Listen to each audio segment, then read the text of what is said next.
Well, good evening, everybody. And it's Good evening. just a thrill to sit back here and watch all of you come in as my lovely two friends greet everybody and welcome you all here. I'll just give a big heartfelt gratitude to Lynette and Bev for welcoming everybody in. And I know that we have a lot of people who are first timers for the monthly webinars. And I just love how so many of you keep coming back month after month. The energy is something that we all enjoy. When this is over, Bev and Lynette and I get together for a couple minutes and we're just so hyped up from everything that Spirit has had to share with us and the energy that's gone round. And it's not just me giving it out, it's everybody sharing it with everybody else. And that's what makes this such a special evening. And the 2 hours, I don't know about everybody else, but they just fly by for me. So it'll be 2 hours packed with information. As every month, I have pages of notes, all new since our webinar last month and all fresh from the spirit world. And all of it designed by the spirit world to help open our hearts and minds to who we really are, to help us to know what our souls always know, that we are both human and spirit. And many of you here tonight know this. I know this. Bev and Lynette know this, but we can never hear it too many times. We can never experience this beautiful energy too much, especially these days. I'll just say right now that I was just chatting with Lynette earlier, and she and a friend of hers decided not too long ago to just give up the news. I gave up the news a long time ago, and both of them have felt so much peace, and I believe Lynette used the word freedom as a result of that, knowing that we'll find out what we need to know. I check the headlines. I know my husband lets me know certain things without even asking, but not having that daily dose of what somebody else thinks we need to hear and focusing on the negative is truly making a choice for our greater good. So that's always a personal choice, but I just throw it out there during this time when so much negativity is going around. So tonight is all about positivity, and that's our choice. Before we go any further, I want to announce you are the first to know this. Thanks to Bev's hard work in the recent days, we just put on the events calendar a brand new class. I'm going to be offering it live April 10th and 11th. So 1 month from tomorrow, if you're watching this live with us. It's called personal mediumship. And that is a term that my guides gave me. I looked it up online and it doesn't exist anywhere. So I thought that was pretty cool, a whole new term. But what it means is mediumship is connecting with those across the veil, and a medium helps other people by being the intermediary. But personal mediumship is, hey, you may not want to be a medium, but you want to connect with your own loved ones and you want to connect with your guides. And that's what I'm going to show you how to do in a 2-day class. Now, many of you here have taken my classes, my Serving Spirit or Making the Connection or Shift Network classes. And I will tell you right now, there is nothing new in the new class if you've studied with me before, but it is all of my teachings from Spirit, all of my tools that go towards making that connection in a logical, beautiful, flowing format for those who want to know how the connection with loved ones and guides is possible and how to do it. So if that appeals to you, we're already taking signups for that. And it's going to be 2 full days online with me, Saturday and Sunday, including a bonus section Saturday evening when I'm going to do a live channeling session with my guide, Sanaya, to see what they have to say about those personal connections. So if that appeals to you, go to SuzanneGiesemann.com/personal or go to my events calendar and you can get all the information there. But no rush. We have a whole month till that is coming up. And if you can't join us because the hours are just ridiculous wherever you are in the world, that will become an online course later. But I just wanted we wanted to get it together in time for tonight, so you all would be the first to hear about it. All righty. Before we get into the teaching tonight, let's do how we always start these evenings with an invocation to bring us all together. All right. So if you join me, please, let's just close our eyes to shut out the outer world. Take a nice deep breath in Pull it all the way in and exhale very slowly, as far as you can exhale, dropping into this nice conscious awareness of being both spirit and human. And in that awareness, with awareness in the heart, as always, let's send our light out to everyone else gathered here and welcome them into your awareness, celebrating with gratitude the fact that all of us as kindred spirits have come together this evening to hear something that will energize us, enlighten us, and help us move forward on our path. And let's send healing energy out from our hearts to each other and to our extended families and friends, whoever is in need of healing. May our combined lights this evening bring healing to those gathered and those connected with us as we fill this space, this communal field that we are creating here tonight with love and gratitude for this experience to learn and share together. And so it is. Nice. All right. I'm going to jump right in with a question that I put out in the email that announced this evening. Is it possible to reach perfection in our connections? Now, really, the question is, from my viewpoint as a medium, can we ever fully know the spirits we're connecting with? Can we, because we are tapping into the field of all possibilities and all information, the Akashic records, basically, can we know it all, have perfection while we're in a human body? And alas, my guides have told me this week, stop trying. I've heard it before, but stop trying, because this body truly is the veil between us and the spirit world. We are souls, but we literally agree to compress our awareness into these little people suits for a while, for a lifetime in this suit, for the learning that being limited provides us. So really, my guides showed us it's like being blindfolded, but happily we're given guides to lead us around. And the more we awaken, it's like lifting that blindfold little by little. And we then can help other souls who haven't lifted the blindfold at all. It's kind of like the blind helping the blind, right? But even our guides are limited. They want us to know that even though they're at the higher levels, they don't have the whole picture, because all of the different levels are also evolving and growing. And as we grow, they grow. It's a mutual interrelated dependency. And it's a beautiful thing how we help each other. So we can relax and not try to be perfect. And the second reason why our connections will never be perfect while we're in a human body is because everything is relative from our center of awareness. There is no real center, because it is one big field from which we arise. It's outside of time and space, so you can't pinpoint a center. So each creation, us and angels, the guides, animals, every creation that arises from source is its own center of intelligence, center of awareness. And we learn through our interactions with others. So what we perceive is perfect for us, but relative to others will never be the whole picture. And this is why, from a medium's point of view, we need the feedback from our sitters. They're present for the whole story that comes through from their loved ones in spirit who are contributing to this field that we create when doing a reading. They have their viewpoint through their unique lens of how their life went.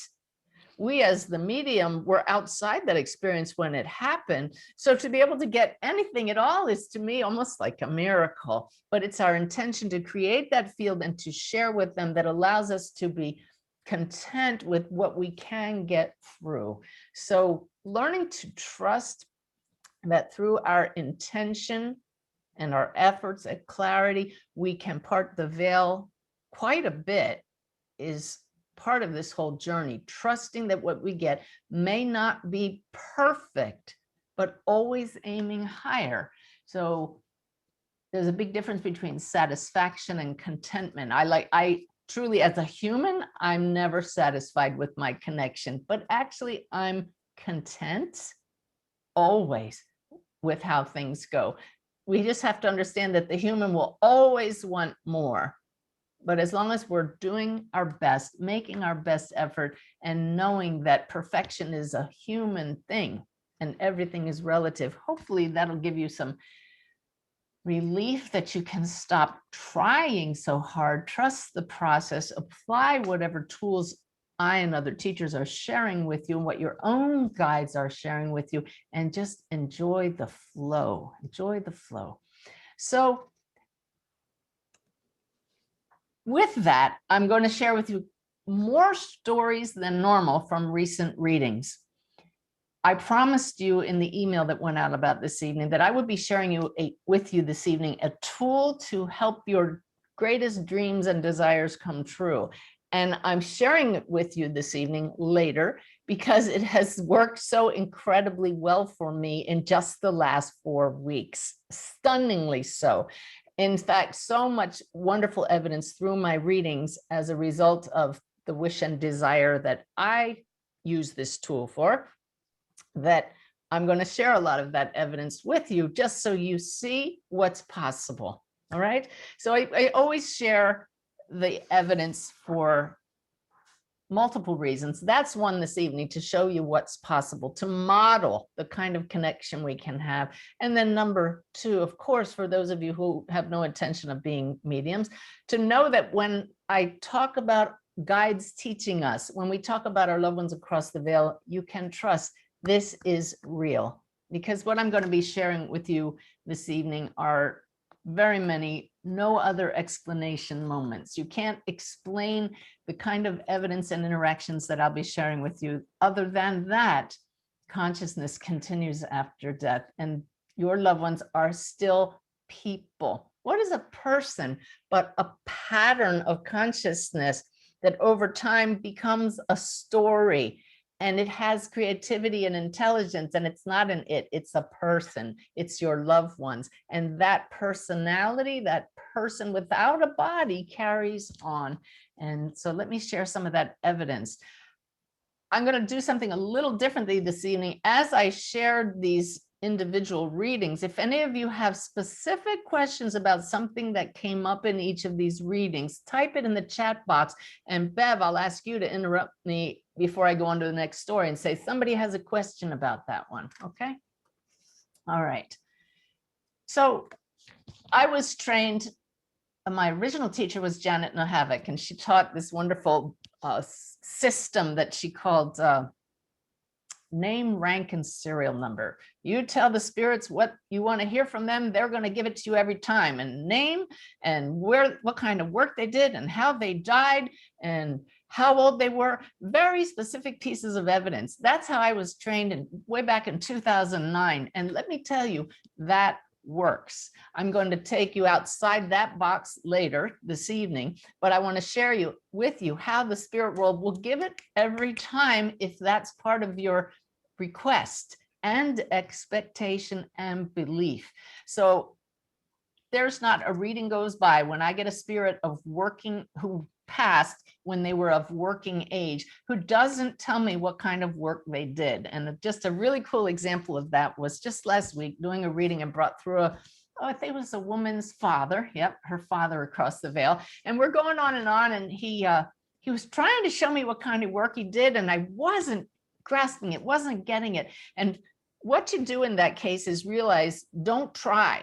The spirit world knows what you want. They'll just keep giving you information. But finally, just a little frustrated because I knew that my desire to know what this man did was getting in the way. So I just casually, silently went, come on, what did you do? And he went like this. And I said, your dad's telling me he just drove here and drove there, drove all over the place. And she said, yeah, he was a bus driver. Which made me laugh. I would have loved to have gotten that he was wearing a uniform and driving a bus, but this is where that you have to learn not to be perfect. What's really cool is after that, I said to her, well, I could hear you have a bit of a Canadian accent. Anybody that has heard a Canadian speak, and I know we have many wonderful friends from Canada joining us this evening. Americans say the word about, Canadians say a boat.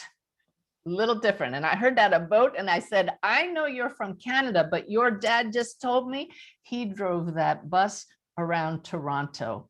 And she said, yeah, that's exactly where he was. So these are the kinds of things that show us that they are right here with us during the reading, of course. So I want to move on to another reading since we're speaking about work. And I was bringing through a woman's, what was it? Her husband. So much more important to me than the specifics, name, rank, and serial number, is feeling their presence, feeling their personality. When you meet somebody for the first time, you size them up, right? You can tell if you resonate with them or not. And what you're doing is you're tuning into their energy, to their personality. So why should it be any different when we do a reading? We're not just getting a list of menu items. We're meeting someone, even if we don't see them or hear them clearly. So what do they feel like? That's how I know they're present. So I reported this woman's husband's personality to her. She said, oh, you've got him to a T. So I kind of went like, all right, so what kind of work did you do? I say it silently. And I said, your husband's showing me he's in the back of a computer and he's digging into all the wires. And she went, oh, you've got him. And I said, wait, there's more. He's talking about systems and all the wiring. And he's showing me himself in coveralls. He's working in a big plant, but he just went, wait, no. Then he built his own business and really made a name for himself. That's a lot of evidence.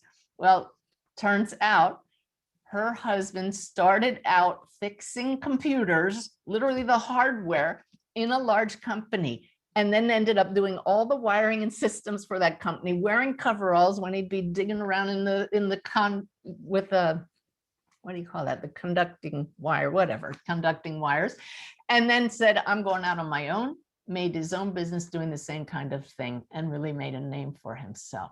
So I say this to all of you, knowing that some of you are working to be mediums. You're starting out and you're just getting bits and pieces. I want to tell you, I was the same way. So I share this with you with the joy of sharing with you that don't give up and never settle.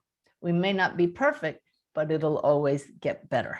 All right. So this same woman, my sitter, whose husband came through, I suddenly had someone who I described as feeling like a grandparent, a grandfatherly feel. And he showed me a rural farm where he lived. And she said, nope, my grandparents did not live on a farm, nothing rural, but I know what I'm feeling. So you dig deeper. This is such an important lesson. When you can feel a presence, trust that they're here. If your sitter says no, don't give up. Imagine if you're on the other side trying to get through and the medium gives two pieces of information. The sitter says no, and they go, well, I must be wrong. They're not here. And you're left standing there. I think I was probably guilty of that in the beginning. I hope not. My apologies to any spirit I ever did that to out of my own mistrust of myself. But in this case, what do? You just trust, take a deep breath, and tune in some more, get more from them, flow with them. So in this case, I said, this man who feels like a grandfather shows me that you spent an extended period of time with them. He definitely had a farm. He's showing me literally shoveling hay. And suddenly you could see the light bulb go off on my sitter. And she says, it's my great uncle. He was like a grandfather to me. He had a dairy farm. They definitely shoveled hay, and I did spend extended periods of time. Now, what happened after that? Rather than just getting more pieces of information, great uncle took me down memory lane. I became part of this whole experience of being on the farm as a little girl with him. And I said, we're all sitting around the radio, listening to the radio. And my logical mind jumped in and is saying, Is she even old enough to have been with somebody who didn't have TV, sitting around listening to shows on the radio? You just be aware our human side will do that. And she said, that's right. They had no TV. So luckily she rescued me with a little validation before my mind got in the way too much. We just have to be aware that we will do that as mediums. So they showed me a wood stove, coal stove that they used for heating. So we're sitting around this stove and I can see in the kitchen ball jars. I said, your great aunt did lots of canning. She said, oh, she canned everything. And then I said, now she's tucking you in with this homemade quilt. The sitter could remember the feel of being tucked in with that quilt by her great aunt. And that's what we're going for. This is what those across the veil want to show us. We remember those good times too. We're still here and we celebrate those loving times we had together. And then an actual grandmother came in, not a great aunt, and showed me losing a baby. And the woman said, no, I don't recognize her at all. And so I said to the grandmother, show me something that will help the sitter recognize you. And she showed me one of those glass globes that people put in their front yards on a pedestal. And the sitter said, oh, my mother has one of those.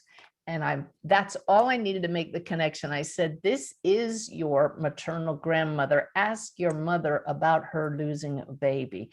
So all of these stories are just meant, of course, to share the evidence and the joy with you, to show you what's possible, but also that lesson particularly.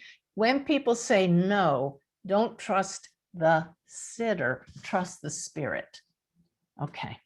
Suzanne? Yeah. Sorry, if I can stick in a quick There question. we go. I did tell you to do that, didn't I? Can you give a couple examples of feeling the presence of spirit? Is it an immediate thought or actually like feeling a body or in Yeah. Ask the spirit world to give you a sign that someone is present. So you know you're not just pulling data out of the air. If they know you really need that, they'll turn up the energy. I get lightheaded or I get pulled to a certain position to determine the relationship. So that is a kind of system, but you can ask your guides to do that if you're not clearly feeling a presence. Some of you will see the spirits. You've been seeing them since you were young. I don't. And if others don't, ask to feel a presence. So when I get lightheaded or pulled over somewhere, or I hear a word or a phrase, then I know someone's here. That's when I say, step in closer, merge your energy field with mine so I can feel your personality. If I can't feel the personality, I actually won't go on with that spirit because I could be just picking up information about their loved one from the sitter. And that's not mediumship, that's psychic work. All right, I'll move on. We'll do other questions later. Lots to share here. Okay, speaking of not seeing the spirits, for those of you who don't, you may identify with me that I once, about 2 months ago, told a client, I've told other people, that I'm handicapped in readings because I don't see their faces. I don't see them in front of me. I feel them. I see images that they show me. I see gestures that they make, but I said it was a handicap until I realized it's not a handicap at all because it's caused me to have to feel more deeply. It's caused me to require them to let me feel their personality, to go deeper, to have that whole experience of their memories. It's a beautiful thing. If I had just seen them, I might have been satisfied with that. So please don't berate yourself if your connection isn't what you think it should be. It may be a gift. And, you know, I know several people who might be termed handicapped. And in fact, they can tell you that that's caused them to develop other strengths that are even stronger than those who have all of their faculties or all of their physical abilities. However, I want to share with you all a tool for increasing your visuals. I realized this past week, and I've done this before, but I forgot about it and haven't been using it.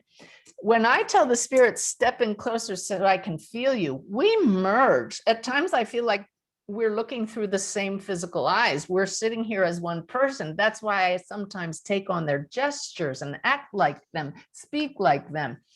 And I realized, well, no wonder I'm not going to see them out here if they're sitting here with me as me. So what I did in the reading this week is I put an imaginary mirror in front of me on the screen of my mind. And I looked into it, even with my eyes closed, to see what I, as the spirit, look like. And I said, your father's showing me receding hairline, very round face, reading glasses all the time, clean shaven. And she said, every bit of that is correct. I would have liked more details, but for a first try, I was very happy with that. So I'm going to keep going with that. And it's just a tool that you might want to try. I hope that it fascinates you enough to give it a go. So let's see. Bev, can you look for Sharifa and have her standing by? Okay. So I did a reading for Sharifa earlier this week, and all I knew was that was her name. I have sworn Lynette to not tell me anything when she schedules people for readings. It's all part of trusting the spirit. So I started by asking her what I've been asking everybody for the last 2 or 3 months. What is your intention for this reading? What kind of reading do you want? The reason we would want to ask that question is because intention is everything. It drives the outcome of your sessions. Your sitter may have a completely different reading in mind than what you want to give them. I was trained in traditional mediumship. I'm going to connect with loved ones. And it's really funny now that I've started asking that question a couple times, including this morning, my sitter says, oh, well, I'm not really clear on that. Or, oh, I'm just looking for guidance. Okay, you can see if we have opposing or not the same intentions, the outcome might not be as clear as we'd like. So I asked this of Sharifa, and she said, I'm hoping for my loved one to communicate with me. Shall I tell you who it is? I went back and looked at the video of the reading so I'd get it just right. And I said, no, let's say no for now, because I don't want to block out anyone who might come in first. So that's really important. This is why I asked Lynette to stop telling me who's, who the sitter might want to hear from if they already told her in advance. It's much more trusting of spirit to not know and to just let it unfold. So the first person who came through, and I can see Sharifa there. You want to say hi? Hi. It's such an honor to hear you speak about the reading. And you look just as beautiful and lovely as you did that morning of our reading. It was our first time to meet. Yeah. That experience was surreal. I almost feel like I was a spectator. Thank goodness for your recording, Suzanne. Yes, I was hoping my sister would come through. Yes, but I didn't know that, which is wonderful, because if I had known that, this is the point, I would have gone in there trying to connect with her sister. I would have started looking in my system where I see a sister. And so instead, I just remained open, trusted spirit that the greatest good would be served. And I reported feeling a grandmother come in. And I described seeing her wearing a long robe or a gown to the floor, which is very unusual to see. I've never seen it in a spirit, except in a very, very advanced soul who only wears robes across the veil. But this is something she wore when she was here. And she showed up playing music in my ear that was foreign. Now, Sharifa has a foreign name. I didn't know what the origin of it was. She showed me making food was a big part of her life. And she told me that she always had a strong connection across the veil. What's really cool is Sharifa said, well, that's my grandmother who was from Egypt. And I thought, aha, that's interesting. I didn't pick up on that. But afterwards, Sharifa, it was afterwards that you actually found out things you didn't even know about her, that she belonged to this SRF, is that Society? Self-Realization Foundation, Yogananda's group, and that she wore long robes and cooked for them, which is just fantastic, and had a wonderful connection with the spirit world. So her grandmother absolutely wanted to make her presence known, which is beautiful. So Bev, are you seeing me on the screen? Yes, Okay. but I'm also seeing the little box with Okay. Yeah. All right. So then, now she hadn't told me about the sister like she did tell you, all of you, but the most beautiful thing for me was how seldom I connect with siblings in readings. Most people's siblings are not across the veil. When they come to me, they have children or spouses, mom and dad, but I got pulled over. I said, I'm being pulled over to where I feel a sibling or sister, and I feel this is the person you wanted to connect with. That's the knowing. That's claircognizance. And imagine our joy when she says, yes, that's exactly who I wanted to hear from. So in a little while, I'm going to talk about this tool for manifesting your dreams and wishes. But I want to tell you that that tool, the dream and wish I manifested, was to have this kind of clarity, to totally trust the spirits, to know that they would give us exactly what needed to happen. And this whole past month is just exploded with that kind of knowing. So I want you to get excited about what's possible when you use this tool. But meanwhile, the first thing was I said, your sister's giving you a great big hug. And Sharifa said, I just asked her for a hug, which is beautiful. And she showed me that she passed from cancer, and even was so specific as to say it was ovarian cancer. So I love that kind of evidence, and that right away I know that Sharifa knows, oh my gosh, this is my sister, and was able to describe her personality and said, your sister's telling me you were like best friends. And they were. And it turns out this beautiful angel cared for her sister for 13 years while she was ill. And her sister showed me twice a little bell, and I knew it was a bell that she would ring to call Sharifa, and Sharifa had given her that bell. So beautiful evidence there. She said that her sister crossed the veil showed me that Sharifa carried the weight of the world on her shoulders. And it's very interesting that Sharifa had a reading with another medium, and the exact same two lines came up. We were like best friends, and you carried the weight of the world on your shoulder. Now, Sharifa told me her sister's name is Veronique.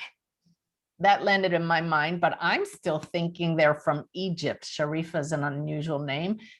This is where our human thoughts and assumptions get in the way, because a little later in the reading, Veronique says, I do speak French.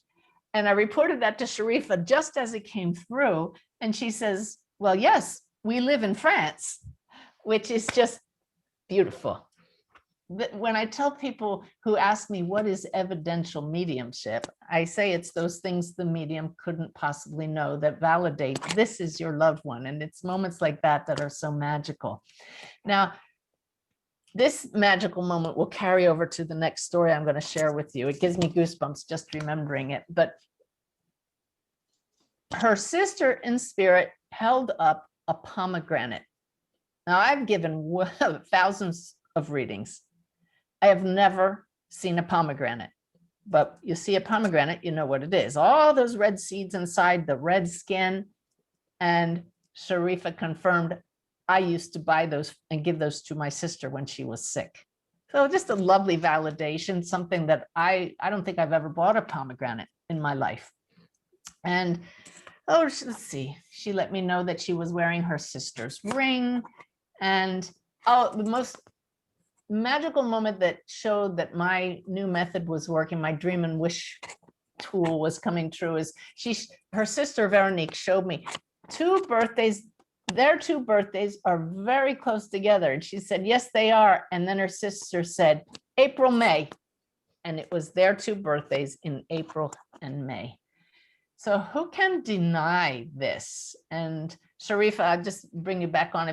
I'm just grateful for you to allow us to share this with us, because it's healing, I know, for you, but for all of us as well, to know these things.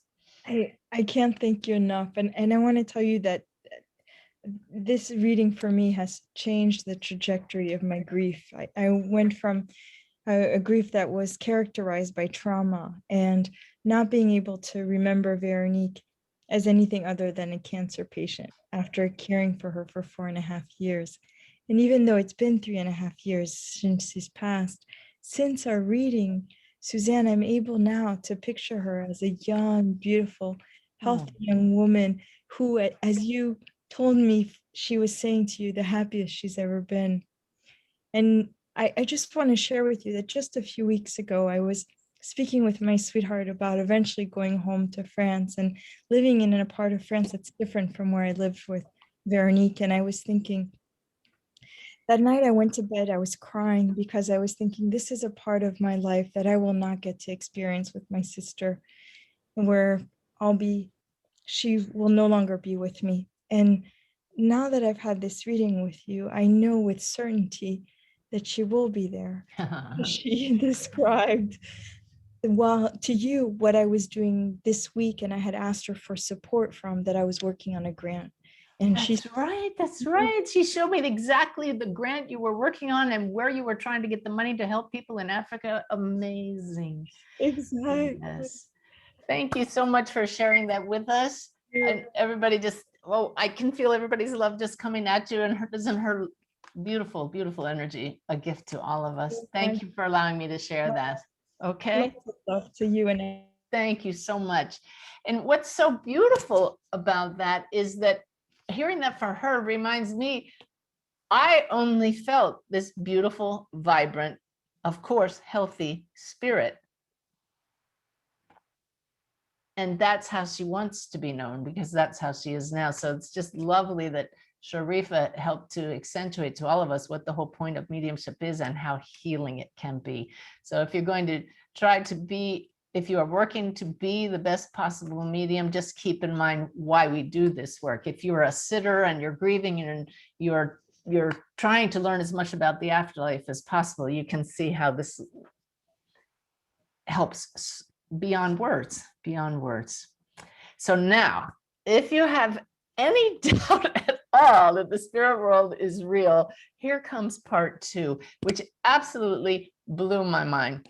And I just am so blessed to be able to share these no other explanation moments with you. So Sharifa had given me permission to share this, and I keep a file all month of things that I'm going to share in the next monthly mentoring. So it was maybe a day or two, no more, after her reading, I sit down just before doing another reading and I'm typing up these notes that I just shared with you so I wouldn't forget any of the details. And I wrote about the pomegranate, and I wrote all the other things that she said. And then I looked at my watch. Oh, I have a reading. I got to go. So I went upstairs and the woman came on the screen, and it's a woman with a very foreign name. I couldn't even pronounce it. I had to ask her how to pronounce it.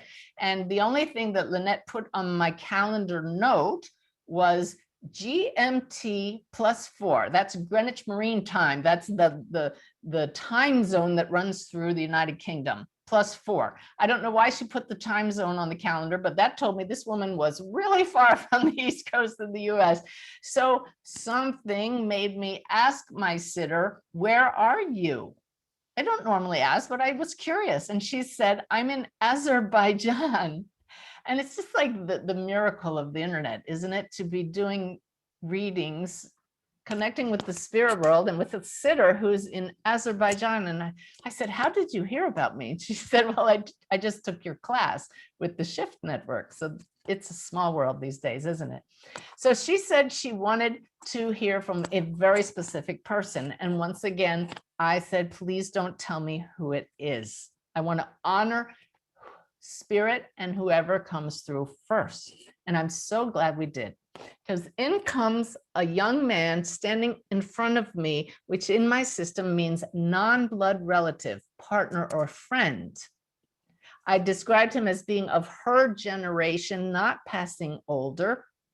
And I described his personality. And my sitter said, I was not expecting to hear from him. So I'm thinking, well, why is he here? And I said, well, he's handing you a puppy. And it turns out, she told me this later, he used to walk her dog and he was really afraid of dogs. And this was a little Yorkshire Terrier. And he got over his fear of dogs because he walked hers. And that dog is now across the veil. So he comes through handing her a puppy, which is really cool. But here's the part. Then he hands me a pomegranate. And I looked at this and I thought, I broke my own personal rule of say everything, because it was so out there. I thought, this is because I just wrote it. Even though I often teach, the spirit will take something that's in your conscious mind because it's right there and use it because it is relevant. Say everything. But I just couldn't believe it. Thousands of readings, never saw a pomegranate. And the very next reading, the spirit's showing me a pomegranate. So I just went back to reporting objectively exactly what I was seeing. I said, well, this male friend of yours who used to walk your dog just held out a piece of fruit. And it's kind of like an apple, but it's not an apple. And it's round, a little lumpy, very, very tight, smooth skin. And you know what she said? Yeah, it's a pomegranate. And I said, okay, but why would this friend of yours give you a pomegranate? Are you ready for this, everybody? She said, because it's the national fruit of Azerbaijan. Oh my gosh. This is what we call a setup from the spirit world. We have guides who set up the readings. They guide Lynette how to line people up. She doesn't realize it on the calendar. They guide what's going to come through so that we all see this one big web we're part of. How things are going on beyond the veil that we don't see. Yeah, a super synchronicity, as somebody just chatted. So that whole conversation is just to get us to know that all of this is very real. And can't you imagine those across the veil just laughing and celebrating? I wrote on Facebook about 2 weeks ago, y'all have got to sign up for mentoring. I'm going to share this amazing moment about a pomegranate. And I realized later that would not be very exciting to anybody reading that. I would not be thrilled to hear about a pomegranate, but now you know why I got so excited about it. So the lesson there, though, is watch how I almost screwed up that moment, because I didn't want to say it because I thought it couldn't be. It just couldn't be. And yes, it could. That the reason it could be is we really are part of one big web. And what's really funny is at the end of the reading, she's sitting there just kind of wistfully playing with a necklace here. And her mother had come through, and I had already shut down the connection with everybody who came through. And I said, oh, did your mother give you that necklace? And she looks down and she says, oh my gosh, that guy you brought through gave it to me.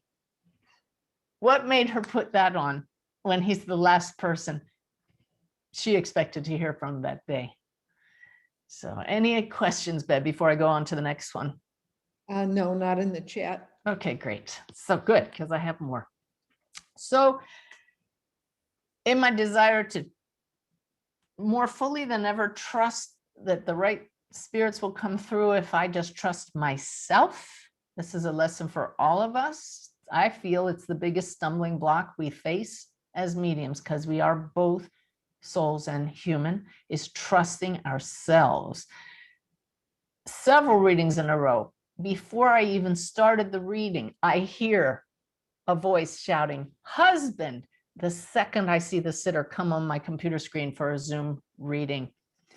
And in this case, merged beautifully with a woman's husband, showed us his personality, showed me that he passed of cancer.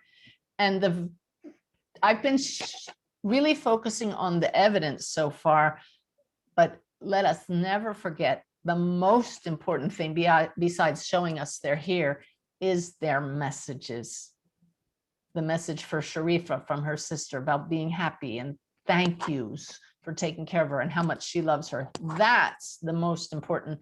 job we can do is convey their messages. In this case, this husband said very clearly, he passed of cancer, and he said to his wife, you could not have changed this.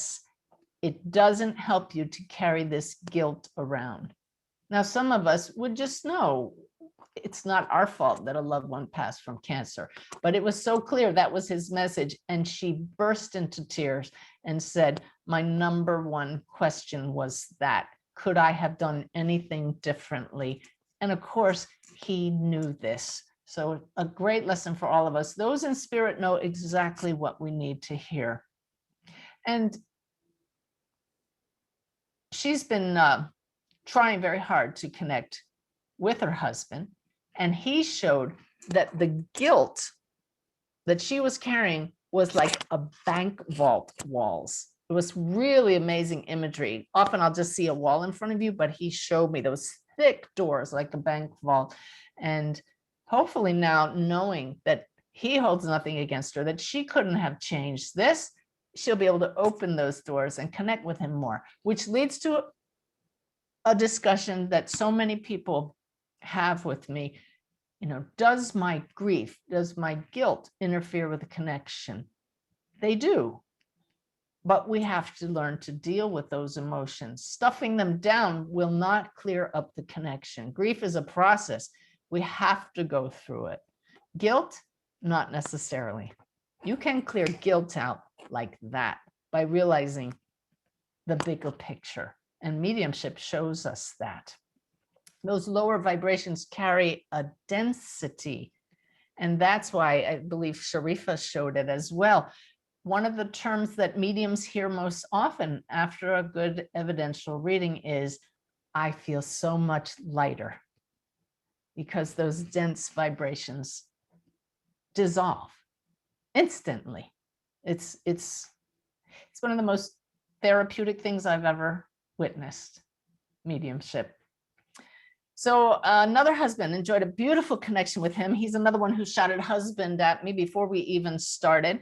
And this is just another example of how setting the intention to get more than bits and pieces of evidence, to be fully immersed in memories and experience, results in getting that kind of a reading.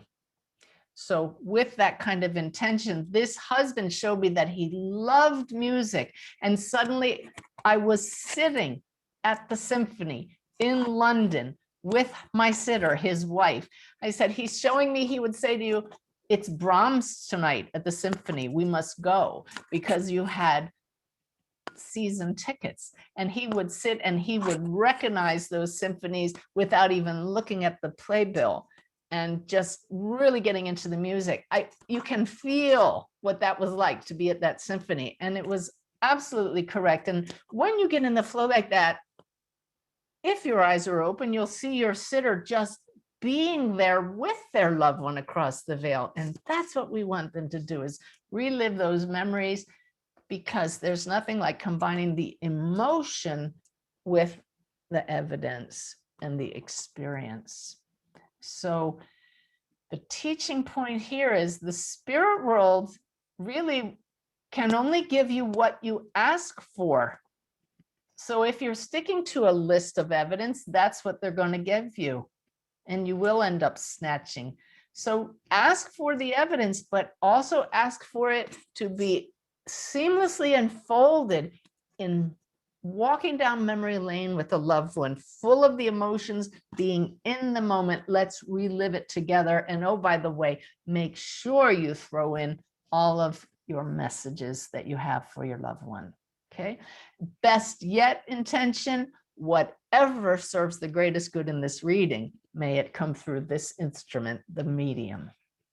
Bev, I think I saw a question pop up there. Yeah, there's a couple. Meredith just asked, how do you suggest we ask, prior to each session or have our own session with our guides? Beautiful question. Absolutely with your guides, so you don't have to ask before a reading. We really should have nothing to worry about before a reading, nothing to be thinking about other than, am I clear? So you sit with your guides in meditation, and you don't have to ask every time, just have a very clear intention. All right, from now on, this is how I would love readings to go if it serves the greatest good. And when it goes like that, by all means, later in meditation, sit with your guides and thank everybody.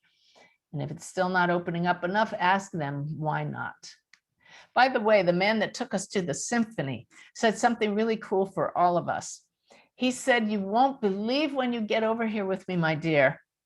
Just like you have television that the picture has improved over the years from black and white to high fidelity visuals to now ultra definition 4K, whatever it is. He said, that's what music is like. He tried to give the analogy of hearing in 3D. That was so interesting to me because we can't really wrap our head around what that would be like, but he was trying to show the fullness, the clarity of music that plays all the time. You can tune it out or tune it in, but in that kind of definition that we can't even begin to experience while we're in these filtered suits. Was there another one, Beth? Arlene asked, does anyone from beyond the veil come through as angry or disappointed with a sitter? I have not had that personal experience at all, ever. There's always been loving and healing.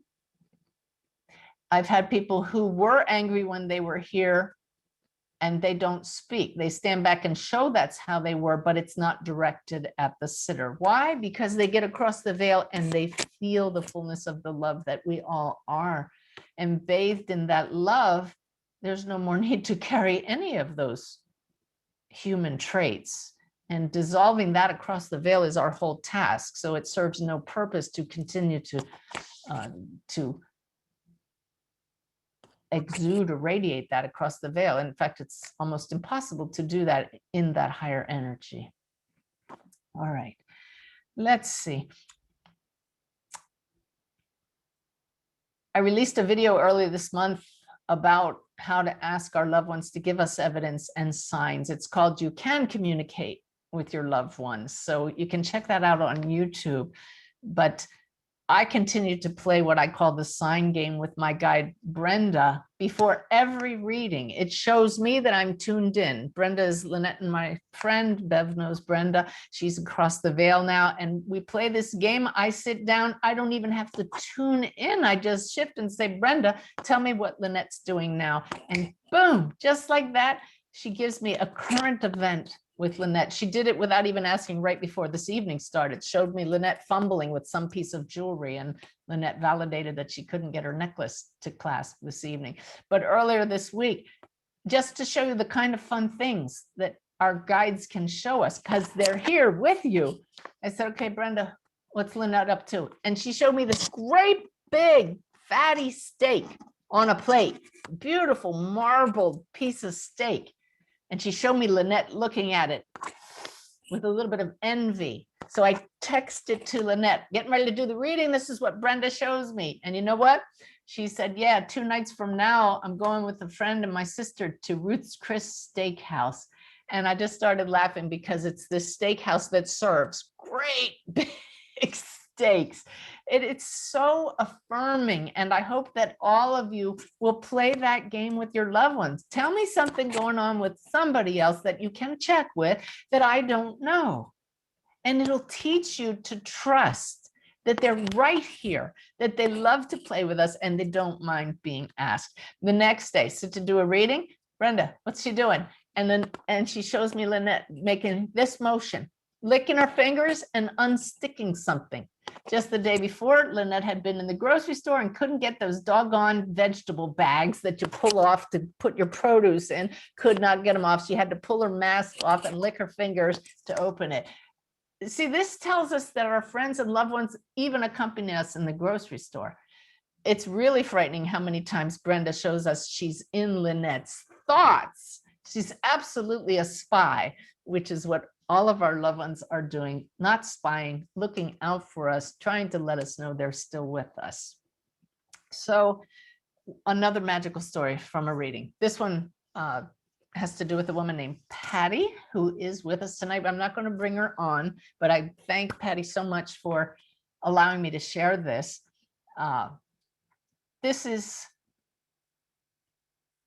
was beautiful because the minute I saw Patty, I recognized her from a class that I taught at a workshop I led at the Omega Institute in New York. And I suddenly was filled with the memory of having read Patty's book that she wrote about people who take their own lives. It chronicled, I believe, the lives of 6 young people who took their own lives. And one of them was her daughter. So it's always very good to be upfront with your sitter and tell them what you know in advance. I said, Patty, I remember your daughter and I remember why she took her own life.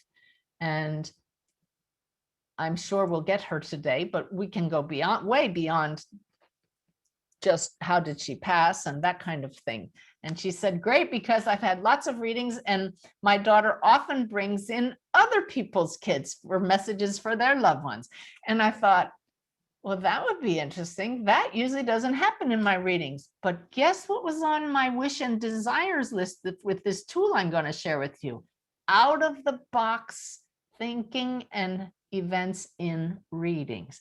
And it's falling into my lap. So I'm just telling you this in advance because I want you to have out of the box desires and wishes with this tool. We need to get the name of Patty's book, Bev. Patty, if you can chat it to Bev or just put it in the chat, Bev will give it to everybody.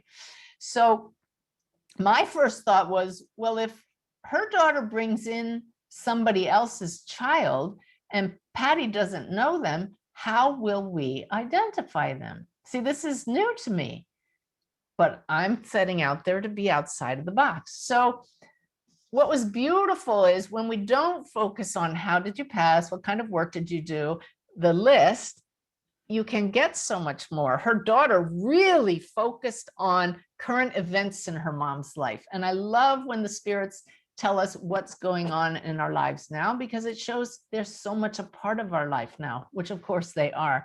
She showed me her mother dealing with abdominal issues and said, those are going to go away, Mom, because you're under a lot of stress now. And her mother said, yeah, we're living in a two bedroom hotel room while we're building a house. You think that's stressful? Yeah.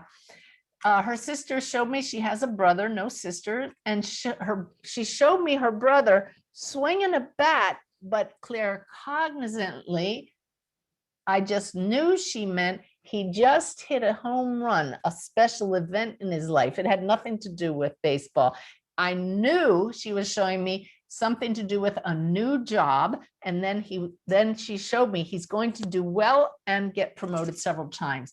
And sure enough, later, Patty shared that he had just gotten a new job with a new company. So how affirming to her brother. Then she showed me what her parents' life is like in this hotel where they're living.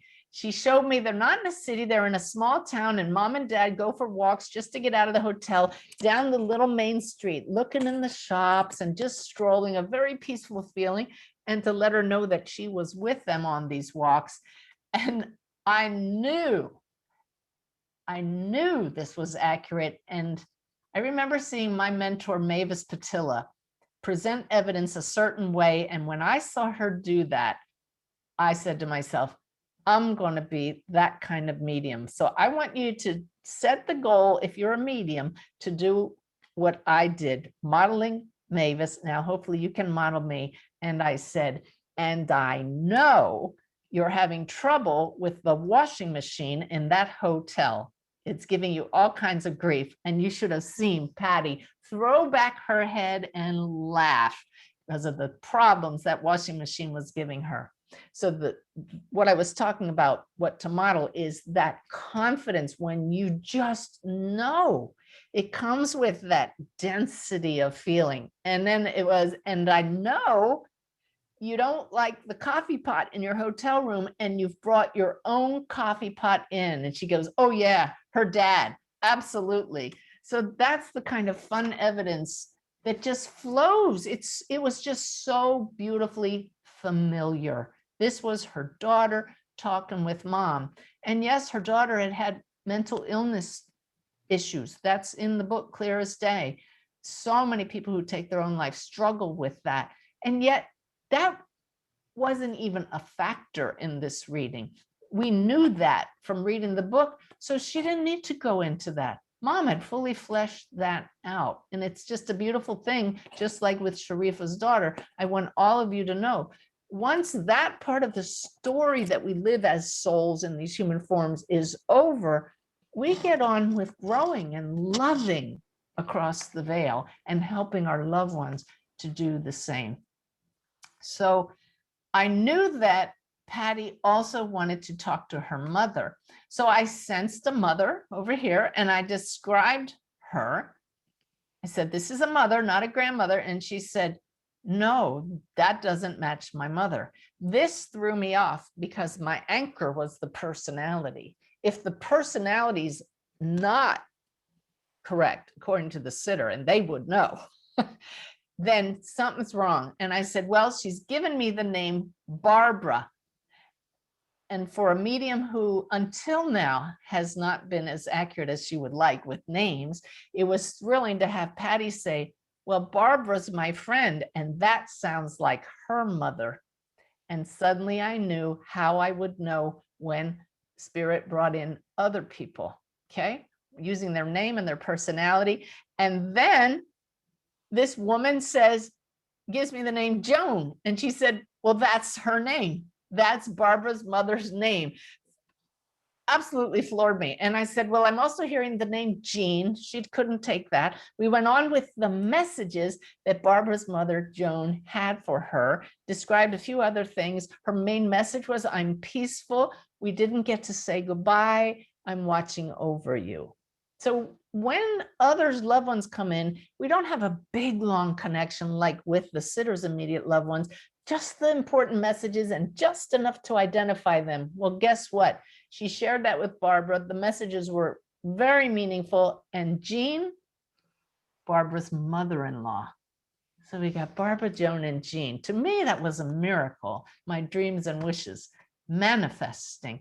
And then we did connect with Patty's mom. And Patty's mom showed me a scene that I'd never seen before. I see a lot of moms and grandmothers like to plant flowers, but I said, your mother is showing me rows of flowers. We have roses, we have daffodils, we have pansies. What is up with this?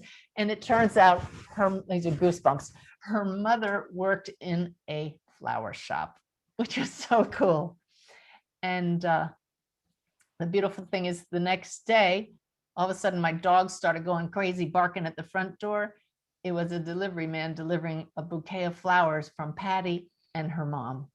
She said she felt a nudge from her mom in spirit to thank us for the reading. It was a beautiful gesture. Also in the card from Patty, she said, you know, my daughter across the veil who came in first had shown me an infinity sign and spoken about a bracelet. How could I have forgotten the bracelet with an infinity sign that was hers that I have? And that's just another reason why we trust the spirit when our sitters can't take things.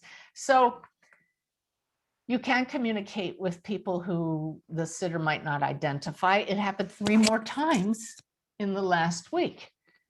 And there were 3 more times that people could identify the spirit, but 2 times when it happened and the sitter couldn't identify them. But the trust was so deep after those experiences that I said, hopefully you will figure out who that is. I'm sorry, I'm not getting a name or something that's meaningful to you. So that's how I handled that. But I've realized now this may be one of the reasons why I have always said until now, I have not been getting accurate names. It could very well be all along that the spirits are trying to bring in other people's loved ones. So now I know to dig deeper, to look at it from that angle. So I hope that my lack of experience in that regard helps you to think outside the box in that regard. Another possible explanation for things that seem to randomly float in and out of your mind when you're connecting with spirit. It's what a term I heard recently is the flotsam that floats into readings. I don't know if you know that word, but for a sailor like me, flotsam is stuff floating on the surface, often just trash thrown into the water by somebody else. So the flotsam that floats into your mind in a reading, and the sitter says, I don't know what that is. Where does that come from? I did a reading and I heard the name Robert very clearly. I mean, Robert. And the sitter couldn't take it. But there was no personality with it. I could not feel the presence of anybody giving me that name. I finished the reading. I went down to record my notes in my computer, checked my email, and there was an email from a Robert. During that hour, when I was doing the reading, a man named Robert was emailing me very clearly, thinking about me. Can you see how my mind would pick that up? When we connect across the veil, whether you're a medium or not, if you're connecting with your own loved ones or in a meditative state, you are open and the flotsam floats in. So don't discount that you're wrong. There's a reason. I hope this is helpful to all of you. Let's see. Any questions, Bev? We'll take one or two. Okay, actually, we have a flood of questions, both in the chat and in the Q&A. And it's a good time to remind folks about the frequently asked questions page on your website, Suzanne, because many of these have been answered that I see popping up. Good. That's SuzanneGiesemann.com/FAQ. And all the questions by index. So if we don't ask your questions tonight, it's because it's been answered there. Okay. Brenda says, you often speak about when we die, we are welcomed with love. Why is there a place people refer to as hell in the Bible if there's only love? Because we create our own personal hell with our thoughts and with unresolved issues. So if there's something, even here in physical form, that our soul needs to learn so that we grow in realizing our wholeness already, our innate wholeness, by shining a light on it, it will be brought to our attention. If we've made choices in this lifetime that were not the highest, we'll have an opportunity to face that when we cross the veil. And often our greatest lessons come from painful moments. So often those painful moments ultimately turn out to be gifts once we deal with them and then literally see the light. Okay. Arlene asks, I'm having difficulty navigating surrender versus control. How do we know when to give up and let go and when to fight and continue on? Yeah, got the lip twitch there. I'm hearing fighting is never necessary. When you fight, you're going against something instead of flowing with it. You may not agree with something. To surrender says there must be a better way than how I want to react. And it's asking to be guided by a better way. It doesn't ever mean we're a doormat. We can walk away, we can get assistance, we can call for help, but defensive fighting, I'm being told, there is a time for that as well. Absolutely, we would defend ourselves, but not offensive. We could go really into this in depth, but that's the answer right there. Okay. Anything more about mediumship, Bev? One more?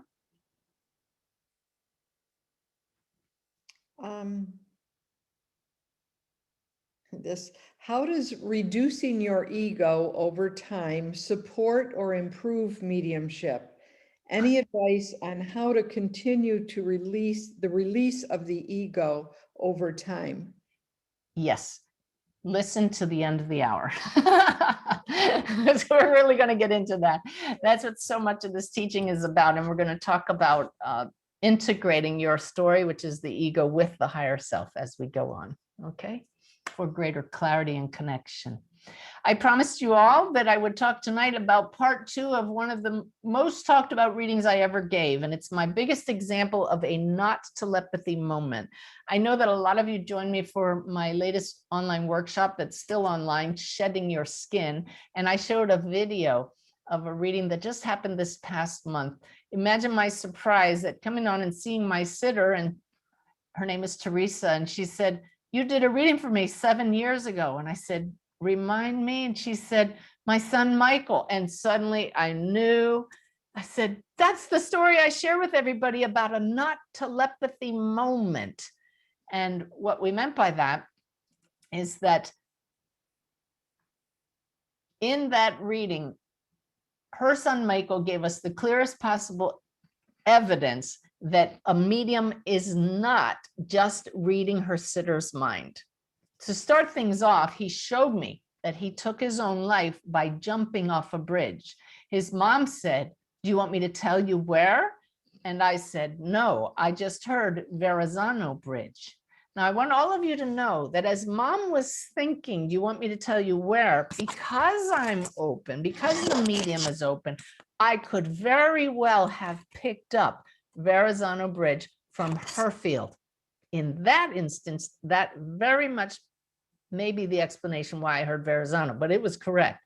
But then we went on, and Michael, her son, showed me that he was bipolar. I saw this symbol, and that he was not taking his meds, and that was absolutely correct. He showed me that he was a musician in a band with his friend James, and that his mom got a tattoo with lyrics on it. She rolled up her sleeve, showed me the lyrics, and James had an identical tattoo. That was even his friend's name. So a beautiful, beautiful connection. So beautiful that I just said to him silently, and this is the moment I've shared with everybody, "So what kind of work did you do?" I said it silently because this is the teaching point. If I said out loud, "Hey, Michael, what kind of work did you do?" What's mom going to think? She's going to think what work he did, and I could pick it up from her mind.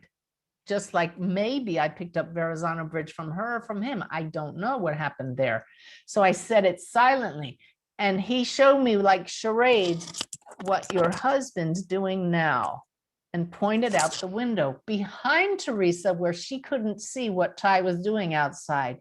He was kneeling down at the hitch on our bus, stripping wires.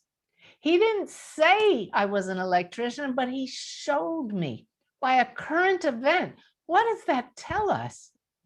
They're here, they see the big picture. I looked at her, I said, "Your son tells me he was an electrician." And she said, "Yes, he was." So here's Teresa. She said, "Something my son brought up 7 years ago hinted at something that happened 5 months ago." I said, "You've had another loss." She said, "Yeah." And I'm thinking, husband, brother or sister, I don't know, but I'm tuning in. And he says, "Sibling." And I said, he says, he has a sibling who passed? And I shouldn't have uttered it out loud because she just jumped right in and said, "Yeah, his brother." Now, I hadn't even felt his brother yet, but tuned in, and here's his brother. And his brother showed me the physical symptoms from which he passed, what caused it, showed a very serious drug addiction, all of this very much validated by his mom. But a lot of beautiful current event items in her life, that she had important people in her life now who were supporting her, a lot of beautiful things. In fact, at one point, I just said to him, "What's your name?" And he whispered like I've never heard, "Nicholas." And I said, "Nicky." And she says, "That's him. It's Nicky." It was just the most beautiful moment, but eclipsed completely. And I shared this video in the Shedding Your Skin workshop. Eclipsed when I said, "Well, your son just held out a gift for you." I saw it as if it were my hands, and there was a beautiful gift box with a great big bow on the top. In the past, I might have been content to just say he's giving you a gift, but what good is that? You are communicating with a spirit here. So silently, this is what you do. You ask him, "What's with the gift?" Because that meant nothing to his mom. I didn't even give her a chance to figure it out. He needs to tell me. He gives this for a reason. So I silently said, what's in the box? And he took the lid off and a dove flew out. So report objectively what's happening. Well, your son just handed you a box and we took the lid off and a dove flew out. I went just like that. I hope you saw that video because she went, ah, like this. And she reached down inside her shirt where I couldn't see it, pulls out this necklace, and there's a necklace with 2 doves joined by a heart. She said, it's a gift. I bought it on his birthday at J.C. Penney's. I feel it's my 2 sons. They're in spirit. And I just looked at her and I said, look at that. Your son, Michael, gave me this beautiful not telepathy moment by showing me the electrician. There's no way you could have known that's what he was getting at. And your son, Nicholas, just did the same thing. You have no idea what's in this box. Neither one of us does, but he knows that necklace is a gift, and showing it to you in that way is a gift for all of us to know that spirit is right here with us in the form of all of our loved ones, still part of our lives. And that's Nicholas's gift to you tonight, to get to know that this is not telepathy. You're not reading your sitter's field. If you're connecting with your own loved ones, it's not your imagination when you hear these things. Trust them. Okay. Wow. Let's see. I'm going to skip a couple little things because I don't want to run out of time. Oh, I want to share that one later. If not, we'll share it next week. So many readings. Yeah. Oh, yeah. I can share these later. It's just more evidence. Let's get to the tool that I've been hinting at all evening about how to manifest your intentions, your dreams, your desires. These examples I've been sharing about just knowing and knowing who's coming through and new experiences out of the box have come about by a tool of me using what I'm calling my done deal box. I shared this briefly on my radio show a couple months ago, no, six weeks ago, I believe, with my guest, Mike McCord. He's a man who fell down his stairs and became a quadriplegic, who went on to regain the use of all his limbs after doctors gave him no more than a 10% chance of having any use of his limbs again, and went on to climb a mountain and run a mile and overcome all the odds. And in his book, he talked about what he called a God box. I believe he learned about it from some Buddhists. I'm not sure, but I decided to call it my done deal box. And here's how it works. It works because it is a way to focus our belief and our intention. Month after month, I hope I will continue to share with you. Those are the key tools at our disposal for creating our reality, for manifesting belief that something is possible because we are limitless souls, and a very focused, clear intention. Somebody asked what Michael's book is called. I can't remember it. It would be on the radio show. Bev will probably look it up for us. But what you do is you get yourself a box and make it a nice looking box. Okay. I actually found this beautiful box that somebody gave me a gift in. Look how pretty. It's all appliqué. It's beautiful. And you get a piece of paper and you write on it your desires and wishes. Maybe just 1 or 2. In Mike's case, he said, I am going to walk a mile. That was going to be a miracle for him. I am going to walk a mile. This is a quadriplegic, okay? In my case, as I told you, I'm very content with my mediumship. I wouldn't be teaching mediumship if I weren't, but I'm very human and not satisfied, and always seeking greater clarity. So you get a piece of paper and you write on it your very clear desire. And I'll share with you what was on mine. I know and sense the spirit visitors fully with clear details and no need to know anything in advance. I trust completely how spirit works and I allow the miracles to happen. I think and see outside the box. I go beyond what is already known, new experiences in my readings. And I can do multiple readings a day now because it is so easy and wondrous. That's what I put on my piece of paper. Then you put it in the box. And the reason I call it a done deal box is you need to trust that this has already come true. It's a done deal. If you don't believe it's possible, why put it on the paper? So the biggest key to your done deal box is this phrase, not if, when. So you know it has already happened. I have been absolutely stunned at how fast the changes came about. I ended up about a week or two after this, putting this box together 6 weeks ago, having a gift session with a healer. That healing session gave me an experience I'll share with you a little later that just really sent me to a new level in the readings. And I really could do multiple readings a day now, but I still want to have a life with Ty. So I don't have any more time, but the energy after a reading is off the charts and everything on my list has already come true. But what's really cool is right after making my done deal box, I felt guided to pull a tarot card. I've told you in the past how that's kind of fun to validate things in our lives.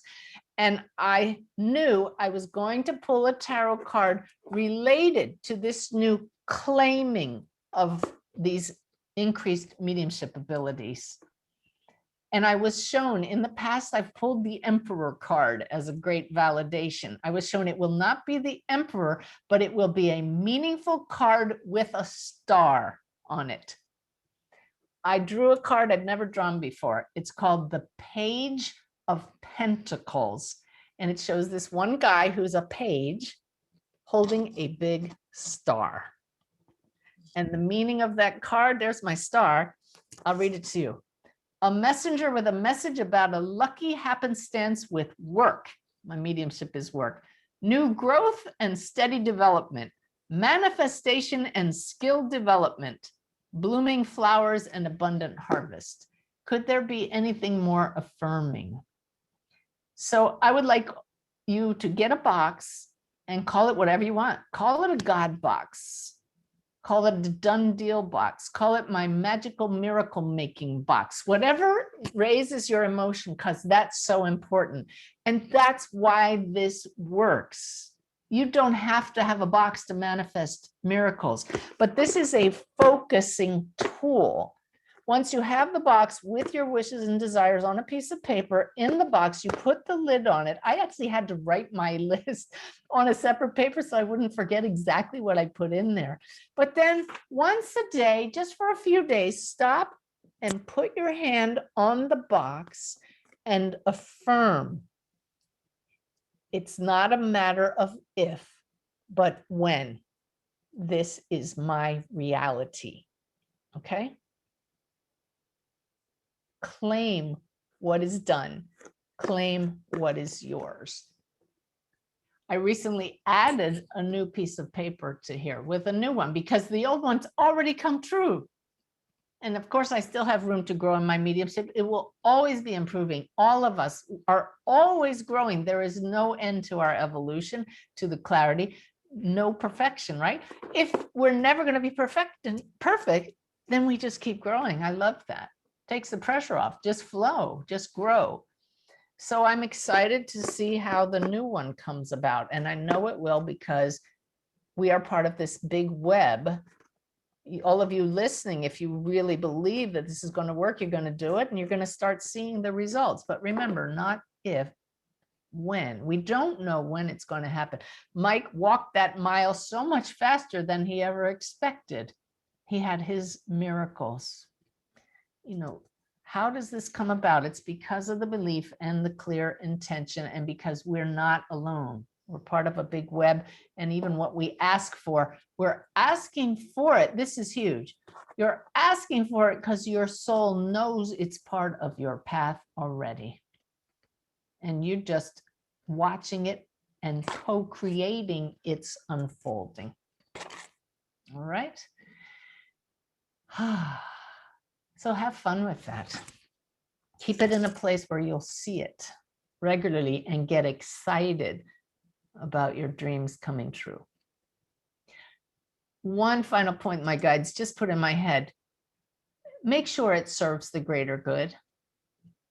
Okay?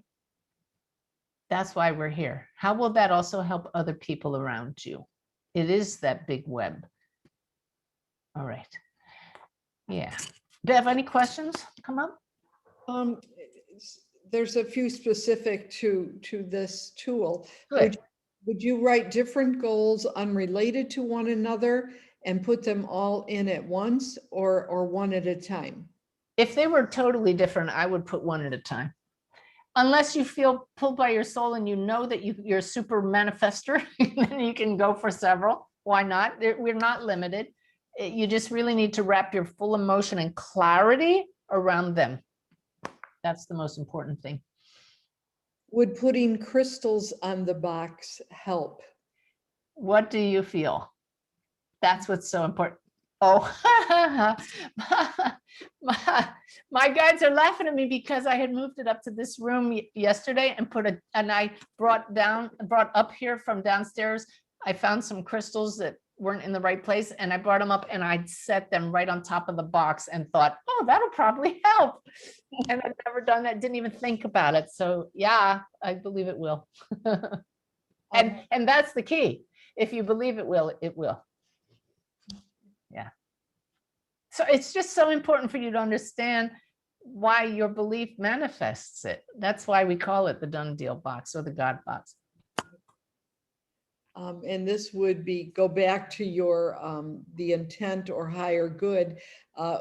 Will this work on making money, or is that too self-serving? Is there a way to word it? Yeah, and that's one of the examples I was thinking about. If we only want money, you have to think about, why do you want money? Does money really bring you happiness? What is it that you hope the money will bring you? Comfort? There's nothing wrong with wanting comfort. Are you going to use that money to help others? Are you going to use it for education? Why do you want the money? What's beneath it? Okay. Yeah. That's it. Thank you. Right. Great.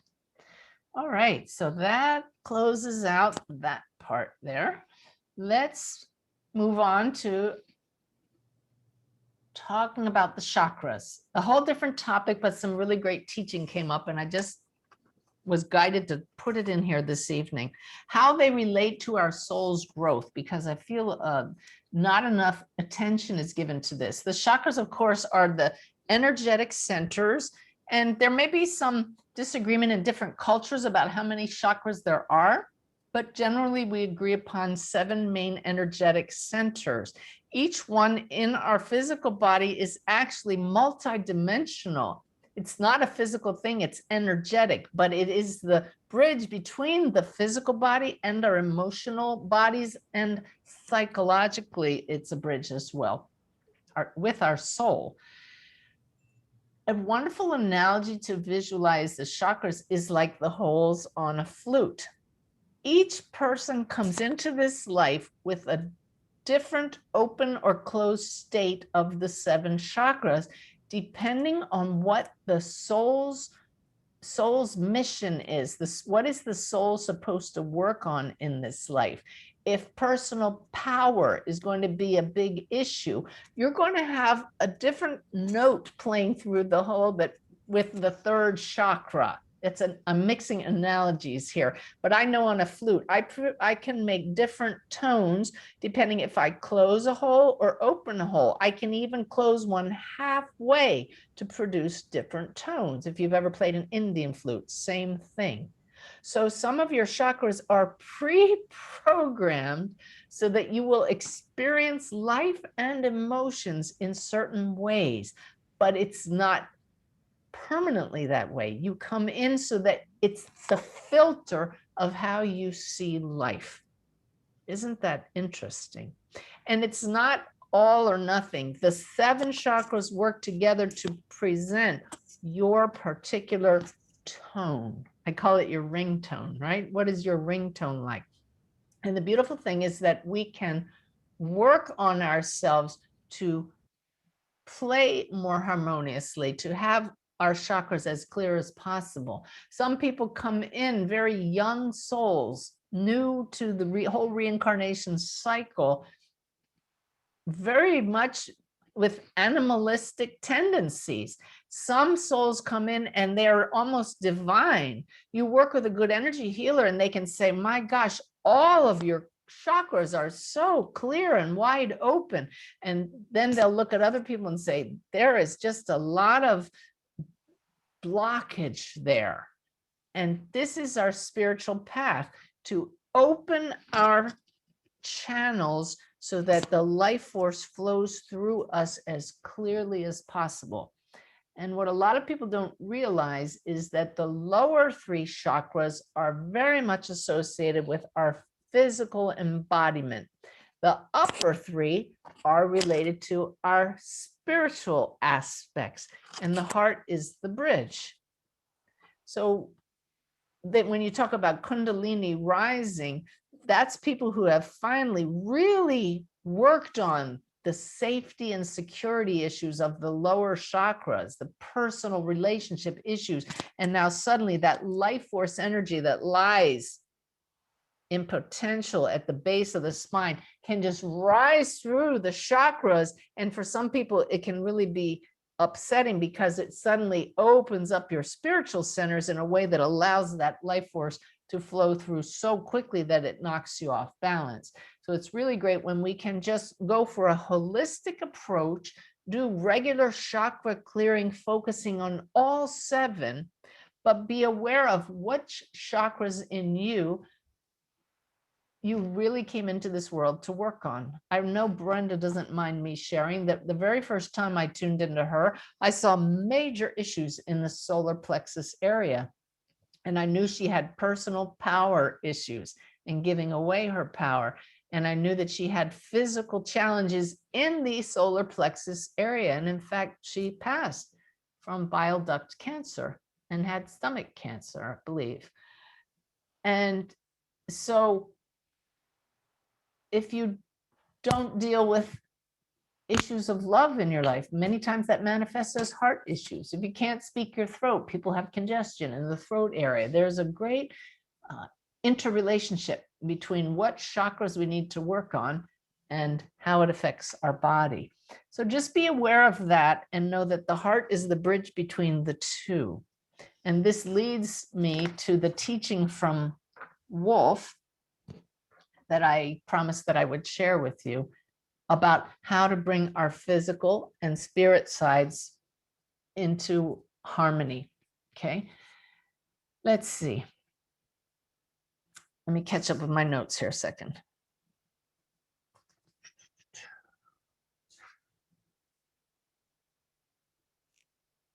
Okay, let me backtrack just a minute. I know I was telling you about the done deal box. I'll bring all of this together after this session here. The done deal box led to a bunch of miracles, led to my session with the healer.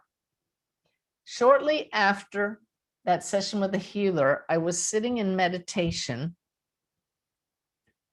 and suddenly I felt as if spirit itself was looking through these eyes.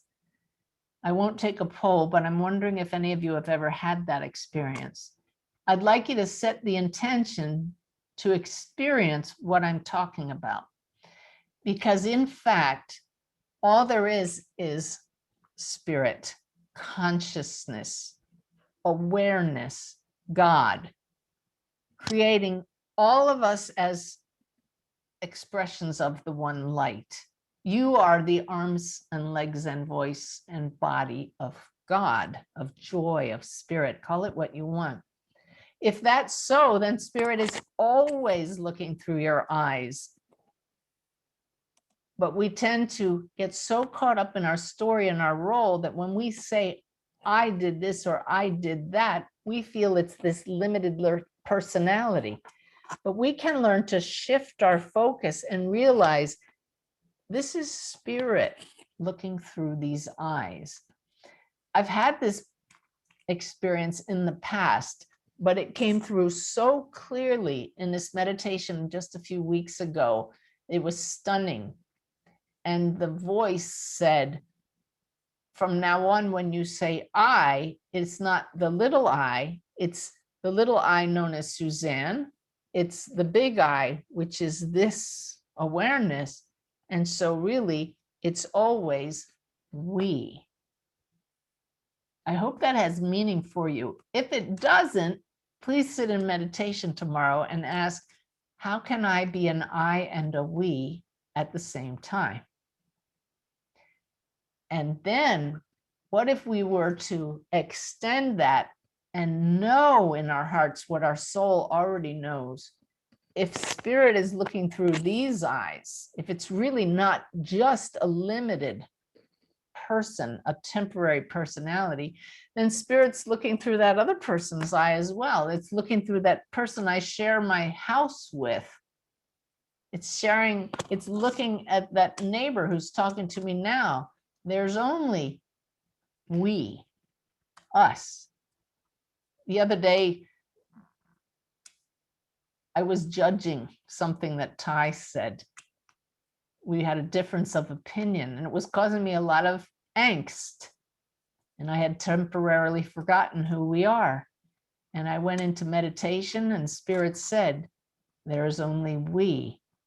When you throw that big circle around all of us and realize it's the same source looking through all these eyes, it puts all the differences into perspective hugely. Suddenly, I couldn't wait to get back downstairs and get back to living as we with my beloved husband. It changed everything. He's allowed to have his opinion. He's source living with the experience of what it's like to be Ty.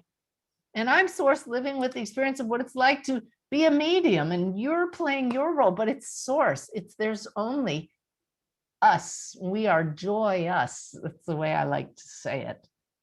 When you can have that understanding and bring it into a connection with spirit, then you really understand why these connections are so clear, because it's all spirit. Looking through these physical eyes, looking through your sitter's eyes, and it's the spirit who shows up is also spirit with a big capital S. When you go into a reading, having had that experience of knowing your story is so set aside that this is spirit looking through your eyes, there is suddenly no story. That's the point. You don't have a name anymore. You're just present as this awareness. That's where the trust comes from in a reading. Because if there's no story to defend, if there's nothing to do but show up as spirit, spirit's got this. And the proof was in all of these readings I've shared with you and more that I may have to end up sharing next month because they pulled out all the stops with my God box. This miracle of reminding me it's only we. So I promised you after the chakra example, I would show you the other miracle from Wolf that happened. Is I had also forgotten one of the prime teachings from my book, Wolf's Message, was when in meditation, breathe in not just from above, but from above and below at the same time. It's a mental visualization that the life force flows in through the upper chakras, up from the earth through the lower chakras. You're integrating the small I and the one big I, and here is we, right here. The heart is big enough to encompass all aspects of God, of source, of joy, and it's right here at this bridge, the heart chakra. So try that visualization. It came about when a woman who read Wolf's Message recently had so many synchronicities that she ended up sending an anonymous gift box to me and to Mike and Beth Wolf's parents. If you've read the book, you know about Mike and Beth. We didn't know who this woman was, but she kept finding all these gifts that related directly to the book and just felt compelled to send them from Wolf to us. And then she finally admitted who she was and sent me an email. And she said, I can't tell you how that radiant heart meditation, which you can find on the gifts page on my website, has changed my world, breathing in from above and below. And I sat here and said, that's the key to integrating this renewed awareness that spirit is looking through our eyes all the time, that there's only we. We get so focused on the limited viewpoint of I with a name, this limited story, we forget that were it not for spirit pulling all the strings, there wouldn't even be a story. We are this. And it changes everything. So let's just do this for a second, okay? Just sit here and close your eyes with me. And put your awareness on your heart. And just feel it as a light. You can't divide light. There is only one light. It's your power source. It's what animates you. It is not separate from you, but that same light is burning in all of us doing this at this very same moment. It is the same light. In the spirit world, that light never goes out. And a spirit this month showed me there are no shadows across the veil because the light is everywhere. So now knowing that in awareness, breathe in as if you were in a shaft of light, but pull in the life force up through your physical centers and down through the spirit centers and join them at the heart and just feel that expansion and know this is us. We are present. And by surrendering the need to control the little limited self and allowing spirit to guide all of these actions, we can go forth and experience the fullness of who we are. You can just open your eyes, but I just wanted us to experience that feeling there. And you can do that throughout the day. You don't have to go into meditation. If you're in conflict with someone and you want to fight, go to we. And it will become very clear to you if the other person is doing something harmful or wants to fight, they're not in we state of mind. They have the blindfold on. I was having a conversation with Brenda across the veil, and she told me it's like duct tape. You got to rip it off, she said, the duct tape. And then she goes, ask Lynette about the duct tape. And I texted Lynette and I said, I can't imagine you using duct tape. Are you guys ready for this? Lynette had just duct taped together her iPad cover. You probably can't see her, but she just held up the roll of duct tape and it's pink. So that's just a little God wink from Brenda, who is we're all spirit. And that's why spirit knows the hair on our heads, right? Every hair. And so having had this experience of sitting with God looking through my eyes, I went downstairs and I needed duct tape for something. And I walked out into the garage and oh my God, don't try to find anything in my garage. That is Ty's domain. I know better than to say anything. And I looked around and thought, how am I going to find this? And I said, just be spirit. And I looked down and there's this workbench where it should be, but beside it was this tote bag overflowing with stuff and tools. And I knew if I reached in, I would find the duct tape. And I reached in and picked it up as if it were in plain sight, and it was not. Little miracles like that. When you get in the flow, your life becomes one big miracle when you realize who is really looking through your eyes. It's the awareness that continues from lifetime to lifetime, for the experience of it. Wow. So I thank that wonderful woman who read Wolf's message, and I thank Wolf for the reminder.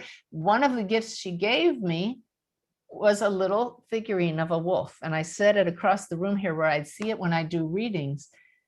And in one reading 2 weeks ago, I had my eyes open and I looked up, and there was a halo around the wolf's head. I've never seen anything like that. And I looked away and I looked back, and the circle expanded around the entire figurine. I have tried repeatedly since then to recreate that. Was it a trick of my eyes? No. It was just spirit saying one light, and it's around all of us, and it joins all of us in this one big web. And you know, I have a new quote for you. If you've read Wolf's message and you know the awakened way that I teach, that's part of Wolf's message, the third principle of the awakened way is you find your way home through the heart. Remember, we breathe into the heart. That's bringing heaven to earth. The new phrase is, love is the way home. It's funny, I went back through the book and I looked, and all the teaching in the book is that you find your way home through the heart means get out of the head, stop being so logical, come more from the heart, but nowhere does it say you go home just by being love, radiating love. That's why we don't fight. That's not our true nature. We can defend to protect the ongoing story. We get to the other side and we feel the fullness of our true nature. We are surrounded by this light that throws no shadows. That light is God. That is consciousness. That is source. When we feel that, that is joy. Spiritual divine joy is an inner experience, so far from the human type of joy that we feel it across the veil and we know I'm home. But see, we can have that experience here and now, even if only for the briefest moments. And that's what we call bringing heaven to earth.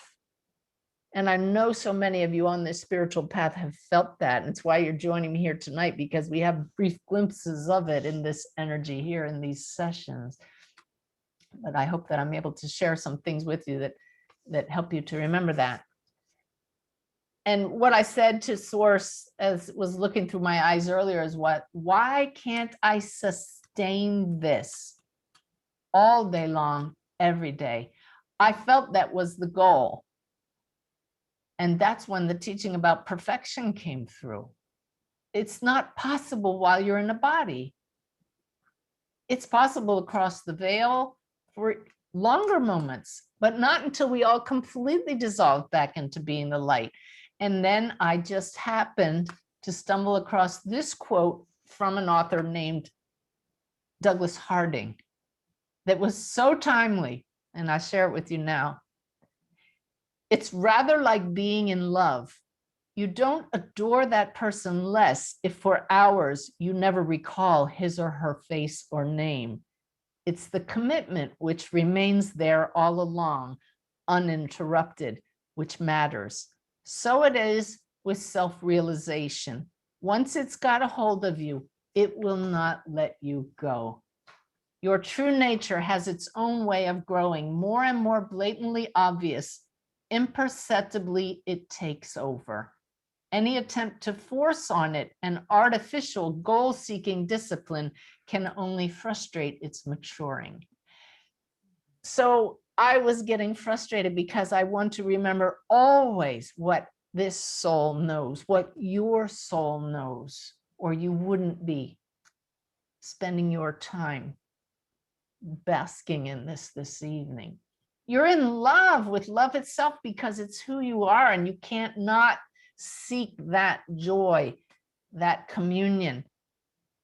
But we don't have to be aware of it 24 hours a day. It's always there, and it arises naturally because we can't not be in love with it. We are it. Thank you for allowing me to share that with you. Feels so good, doesn't it? Wow.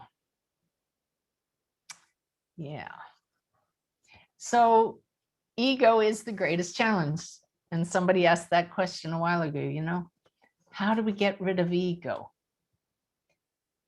I want to go back to an old analogy I use. See an open space, maybe in the desert, all this open space, and somebody builds a warehouse there, and they put up all these walls, and everybody gets their own little cubicle to sit in, right? What we've just done is partitioned up the space. Did it change the space at all? No. The space that is the desert is still there. We just put these artificial temporary walls up. That's what these bodies are. They're not artificial, but they're temporary artificial partitions of the space that is our true nature. Pure being, spirit, this awareness. And there's great purpose in partitioning it so that Spirit, God, can look through your eyes for your unique view from that cubicle we call a body. And it's temporary. And when we leave this body, there's the light with no shadows again. And we remember and we say, oh my God, it was pretty awful being closed off for a while, but oh, did I learn? And God, does it feel good to remember who I am and who we all are. And thank God I left the windows on my cubicle open enough that I remembered now and then. These are the windows. Your chakras are the doors that let the love in and out, that let the light in and out, that keep us from totally forgetting we're in love.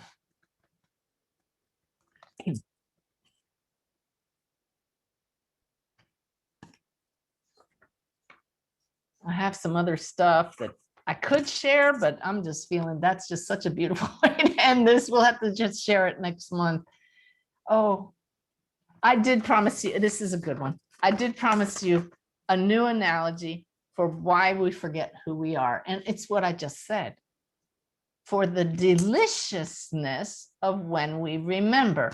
When we open the door and get a smell of chocolate chip cookies, I forgot that.